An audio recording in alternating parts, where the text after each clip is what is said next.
Hey y'all, we just want to welcome you to Advice and Southern Tales. Hey Amanda, you looking real pretty tonight. Well, thank you, Charlie. You looking a little bit different without your hat on tonight, but I think I can't make up my mind if I think you look a little bit more scary or like you'd had an assistant teacher like me in your class. Would you have left it? Kinda. I probably would have, but I just can't lie to you now. I don't know. There's something about you that makes me a little bit scared. I think the more you get to know me, the more that you will like me. But I'm telling you, there's something about you that's humble, too. Yeah, Miss Taylor made me say ugly words. Yeah, she did, because her principal, she told her, she said, y'all need to make a video, and you need to make a video on how to be a bad teacher. So they filmed me and Miss Dagger, and Miss Dagger told me to tell the class to sit down and shut up. After that, my friend came in and she said, is everything okay, Miss Dagger? I think I heard you go, shut up. That's how much I believe in it. We've got some questions, so maybe we can get to them next time, because I was wanting you to tell everybody that story about the time y'all get a pony, or was it 2, for Christmas? I couldn't go to sleep because I was so excited. So that morning, we got up. Everything is always in the den by the fireplace under the Christmas tree. Well, that time, we went in there and there was a gift wrap, but no Santa Claus present. I think they came out of the bedroom and they was like, well, let's go out here and check on the car. Opened that door and there was 2 Shetland ponies in that garage with a bale of hay. And we had that fake turf green stuff, a strip of it when you were coming in the garage up to the door. So that looked like grass. They had it blocked on the door with a white LTD. Okay. And that was the gate. Yeah. So, well, how'd that work? All that. Well, one time we decided to get them out and put that saddle on them, which we didn't know how to do that too good because we had never had a real horse. We got a cowboy hat. I didn't have no boots, though, but Jack got on one. He said, I'm going to go first. And I said, okay. I didn't fight over it, even though I was the oldest. He gets on that horse, and we didn't put the saddle on good. So the saddle was loose, and it took out. We lived across the street from the country club. You could see the greens from our house. And it took off running on that country club, which, they real particular on the grass. And it just was digging up every time it would run across there. And the whole time we were running after him and chasing him, he was like riding over this way on that horse, and then he'd come back and he'd go over to the other way. We chased that all over that country club. And needless to say, we did get a pasture to keep the horses in for a little while. I think all of us decided that was not really for us. We didn't sell them. We gave them to our cousins in the country so they could go live out in the pasture with a bunch of other horses. Yeah. Oh, they probably love that. Because it's for both worlds. Because I know you treated those horses like a overgrown. Oh, we did. I was trying to braid their tail back when I was that young. Do you like to have horses now? No, but I've been watching Heartland, and I told my husband the other day, I said, that really does make me wish I knew how to ride a horse. I know it. But I've always been scared of them a little bit. What do you think your favorite streaming service is? I know you have quite a few. Do you watch Netflix, you think, more than any of them? Or I'll tell you the 3 I watch the most is Netflix, Prime, and Apple. Okay. But my Prime has probably subscriptions under it. So what are they? Prime, Stars, Showtime, Cinemax, Disney, Acorn, PBS, Masterpiece, Up Faith and Family, Paramount Plus, AMC. All them's under Prime, so that's the reason why I like Prime, too. I feared you had the Hallmark Channel. Well, Hallmark comes about mid-November, I'll get it, because that's when I get to watching my Christmas movies, and I watch them the whole week. I just decided not to go with those headphones because I don't know if y'all are like this, but if you give something away to your child, and then a month to later. You'll need it. Son works from remotely, so he wears those all the time. And his were old, so I just told him he could have mine. That's just what we do. That's what we do. So maybe I'll go buy some new ones. I really want some, though, that like hang over my ears because I have like little ears. And I felt like with those headphones, I look like Dumbo. You look like just somebody that was going up in space or something. Yeah. Like I watch a lot of those. I love For All Mankind on Apple. And I always have on the big. I like that show, too. I would highly recommend it. I don't know. I hadn't watched anything since The Perfect Couple, but I thought it was really good. It was. I can't wait for people to get to the end of that. I finally finished it. I just watched like an episode. I don't see how you watch like 6 episodes at one time. Well, because I told you I'm productive binger. Right. Like, so, I'm never just sitting still on the couch. I'm always up and going. On the watches, every day my circle gets completely filled. So that's like 10,000 steps a day? I don't know what it is, but it closes up at the end of the day, all of them. That means you walk a lot. That means you're healthy. That's good. Well, I don't know about that, but I know that I'm up and down. I can't sit for long. I'm not a big decorator. Like, I love when Catherine comes home and just decorates everything because she makes it look so good. Like, I have a sweet story. So you said, what's my favorite Christmas gift? This is a true story. One Christmas, there was this little girl, and they lived in poverty. That's the only way I know to describe it. But the sweetest, smartest, prettiest little girl. And she loved me, and I loved her. Her address was Ben Broke Road. Can you imagine living on that street address? That is like setting someone up for failure. I hope they've changed that. I think they were going to. But anyway, she gave me, I guess she had gotten it out of her mama's jewelry box or something, but it was a tarnished ring with a green stone in it. And it was wrapped in a piece of notebook paper. And on it wrote, "I love you, Miss Taggart." When I still have that ring, that's my favorite gift. When I'm not here any longer, they'll say, "Where did Mama get that?" But that's why this podcast is good, because we are telling the stories of growing up in the 70s and then the 80s. So I raised kids in the 90s. And you're a younger person, you may not find this interesting, but I think people that remember the Sears and Roebuck catalog, or even if you don't, you kind of missed out. Like, that did. But look, I got to tell you something funny about John Walker. 1 year in middle school, by that time I'd figured out that I like getting money gifts better than I did whatnots. So, for his school teachers that year, and I got every one of them something, not just one. And I think I bought them a $50 gift card each, okay, from like a MasterCard. I said, "Well, how did they like it?" And he said, "Good." A year later, I was in there cleaning out his closet, and I found those gift cards.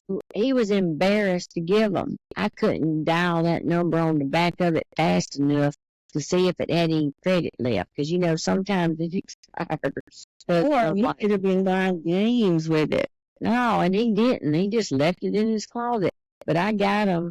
We never did go and give them to him because he was already out of that grade by that time. But at least I got to spend them. Yeah. Well, I was thinking it was going to be a happy ending and the teachers got it, because no, they did. That was a very nice gift, even though I think that was like him being a boy and in middle school, awkward age and that kind of thing. Charlie, Charlie making you sneeze. He is. Charlie, what is this? Did you let the dogs in here? Hey, everybody. Hey. Miss Taggart's having a little allergy attack, so I just thought I'd come in here and tell everybody, hey, Linda, you looking baby tonight. What are you wearing? Wearing a shirt one of my customers gave me. Dang, that must be nice to get present. It is. You're looking good too, Charlie. Well, talking about the Sears and Roebuck catalog, yeah, That's where Santa Claus picked me up at that Sears place where you had to go stand in line. And you could buy some dishes and stuff on that counter. You could see them. Yeah, oh my. Sears and Roebuck. They even had a... You remember that? That's where they picked me up. I was in a box. I was so glad to get out of it. And you remember it? I remember it. Yeah. Well, I think she's okay now. She's over her allergy attack. Okay. All right. Bye, Charlie. Bye, everybody. I know y'all think I'm a crazy idiot. Let me tell you, he would get the kids' attention at school, but he didn't talk if they act bad. You know, I just put him up. Did you know storytelling increases retention 95%? No, but I remember when you did storytell. Yes, I am a professional storyteller. There's a funny story behind that because I put it on my resume, and my principal said, and I did professional storytelling. You really did. I go to schools and festivals, and people would pay for my services. I'd sit the whole school down, tell them stories, and the teachers could not believe that those children would be still and listen to a story that long. But it's like a lost art. It's like I told you. You just got it. You connect. I know, like when I go to church, if the preacher tells a story about his little dog or something, I can tell it word for word. But then you go, what scripture were they preaching on, or what theme? And I'm like, God. Me too. It is. It's like whatever gets your attention. Right. It's like the way you learn. But I feel like that you teach like how we were as kids, I feel like you can do that because that's the way we needed to be having. Yes, we needed to be entertained because if not, we were daydreaming. How many times did a teacher tell your parents, well, she daydreams? And that's the way Always. That's what they always. Mama, well, she daydreamed. My 3rd grade teacher told my mama that I was real smart. Now, really? I don't know why she said that. I don't know. I didn't feel smart. Eddie, my husband, a genius IQ, will go, take this test on the computer and see what your IQ is. I said, my 3rd grade teacher told my mama I was real smart. I don't need to take that test. You may want to go take the ACT over. It's a wonder I even made an 8. I've heard if you don't even read any questions, you make a 13 on the ACT, and you made an 8. Like, how did that happen? I must have been awful my mental telepathy skills that night. Maybe you got your pattern backwards. Well, probably. Seriously, you didn't read any of the questions? No, not one. I didn't mean to. I went along for the joyride that day, and I just had to go in there and sit down and take it like y'all did because we'd paid for it. I bet that was torture. Like, I hated taking it. I'd rather do that than go sit in the car and wait on you. Wait, what was it called? Zip time. I'm thinking about that. It was zip line. Oh, it was the monster something. It was the largest one, I think, in the world. At least. I think North America. It's like 5 miles long. Man. No, it wasn't 5 miles long. It was higher up than any. Probably 2.5. And 3 minutes. It was 3 minutes long. 3? But, like 30. It was 3.5 minutes long, but it was like higher up, like where the airplanes fly. Oh, yeah, you were like looking down in the trees. Then I thought, if I fell down, we're going to have to be picked up with body bags, like piece by piece, because we were so high up in the air. And we were flying like Superman. It was a rush. I remember on that balcony at the hotel room, I said, well, did you have fun? You looked at me just as serious as everything. You go like this. Yeah, but I ain't never doing that again. I was peer pressured into it. Well, you were. No, you weren't. We told you could sit in the gift shop. I know, but I was scared because I was the only one that spoke English anywhere around, and I was scared I'd get picked up and taken off. I know, you said, like, they're sex traffickers. Yeah, I never, I was scared of that, so I'd rather go along and risk dying, I guess. Well, the other part of the line was that ride in that truck back up that Wait, was it? You couldn't even see dirt in between the wheels and the cliff. Yeah, when you like took a little ride. hell, like we'd have been dead. Coming back was fun too, because I got to fly first class. Oh my goodness. She had just about missed her flight because of hurricane. Okay. They canceled it. Then she went in there and got another one. I was on a different airline than her. You cried when I left because I did, because I was scared. That was only the second time I had ever flown by myself. I was crying when you left me in that waiting room. Then, next thing I knew, I was on the plane getting ready to go, stuck in between two people that was taking up each armrest on both sides. So I didn't even have an armrest set up like a statue. And then you sent me pictures of a meal that you were getting in first class, and I was like, Leah, did you get first class? You said, no. And you said, but I just waited till the door almost shut, and then there was a seat open right there, and I just sat down in it. Because you said, the worst thing that could happen is they just tell me I got to move.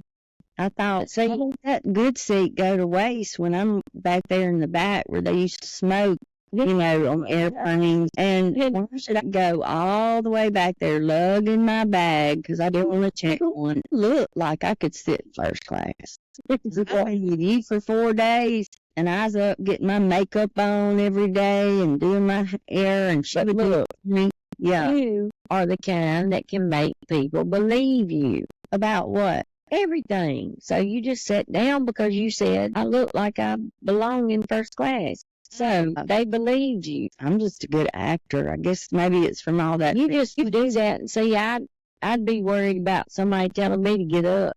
Like, I'd be more worried about being embarrassed. I was a little worried in the beginning because the lady said, no, what is your name? And I said, my name. And she said, okay. She said, would you like something to drink? And I said, no, I have my vitamin water.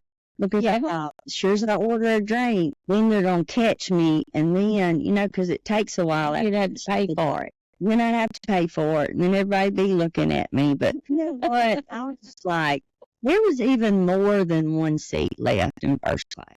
So there were several open seats. And I just decided, you know what? What have I got to lose? All they say. You know what? I think it was your attitude that let you stay there, because I have flight attendants that are my clients, and I told them that story. They said, well, you can believe they knew that was not her seat.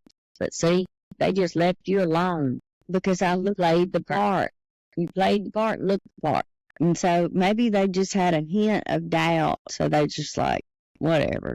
That's what I heard. This is not worth fooling with. Just let her sit there and enjoy it. Right. And I did. And I fought first class since that trip because I liked it so much. They brought me food and drinks, and they were, nice, and blankets and free Wi-Fi and all this stuff. I was like, okay. Now, if you ever fly first class, you can't go back. Well, one time when Catherine Ann and I were going somewhere, and we had gotten points from my credit card, and I'm like, I'm using these points, and I'm flying first class. Well, I would have bought her a first class ticket, but she couldn't decide if she was going to go with me. I don't know where I was going. I think we will. But then she decided she wanted to go later. Well, there were no more first class tickets, and they had gone up. So I'm like, well, you can go, but, we're not going to be sitting together. That's fun. And I'm like, and by the way, that's fun. And then we get on the plane, she starts texting me, I'm so cramped back here. Yeah. And I just ignored it. And then she kept on, and finally I said, hey, I'm sorry, I'm fixing to take a nap. You were flying that thing way back. My parents would have never paid for me first class. And she's just lucky she's been able to travel. Listen, applied for so many credit cards over the years to take my kids places and taught swimming lessons. I just wanted to do that for them because that's what I love to do. I love to travel. And we didn't have that chance growing up. I didn't even fly for the first time until I was about in middle school. And I didn't see the beach until I was a senior in high school. We stayed close to home. I'm telling you, the worst vacation we ever went on was to Vicksburg, to the park. That wasn't even a vacation. That was on our field trip at school. No, I've been there twice. You have? Remember, they put us on buses in 5th grade and made us go there And I think they'd hardly let us off the bus because they said it's a bathroom on it. And we felt we were in a cave. I did not enjoy it. And then my daddy took us there on a vacation, so I got to really enjoy it. I'm sure some people love to go there. Instead of us going on vacations, he built us the swimming pool. You remember when we got the swimming pool? Everybody would come over there and swim. That was a great idea. We had swimming pool, go-karts, three-wheelers. Your house was like my house when my kids were growing up. So they called our house Six Flags over the neighborhood we live in. And then, your house was Six Flags over, where did y'all live? Metz Cove? Yeah, Metz Cove, Metz Street, Metz Cove, I think it was. Anyway, you remember that Hawaiian party we had when we were seniors there? Lord, yes. Do I remember it? That was so much fun. And we went out on the creek banks. You know, remember that? Call her Miss Snyder, the Billy Goat Rider. Yeah, and I remember walking at that house and I scared. Pray she's dead, or we're going to have to edit that out. But I was scared. Her. She scared me. I don't know what they call me. Y'all, we talk about technology issues, but I'm the one that got on the Zoom during the COVID, and they were trying to teach us about technology, and I thought I pushed off the bathroom on Zoom. Now, thank goodness the audio was off, but all my friends start texting me going, "Are you in the pot?" I'm sorry, the audio was off. But you know what I did? I just emailed the whole school and I said, I hope y'all laugh about this. I did not want this to be my legacy going to the bathroom on the Zoom. But I think we all need something to laugh about because we were trying to do all that online teaching and had second graders jumping on the bed and people walking by with their underwear. I was like, this is crazy. I just sent out a video of me telling my parents, we need to look that up and watch it. It's funny.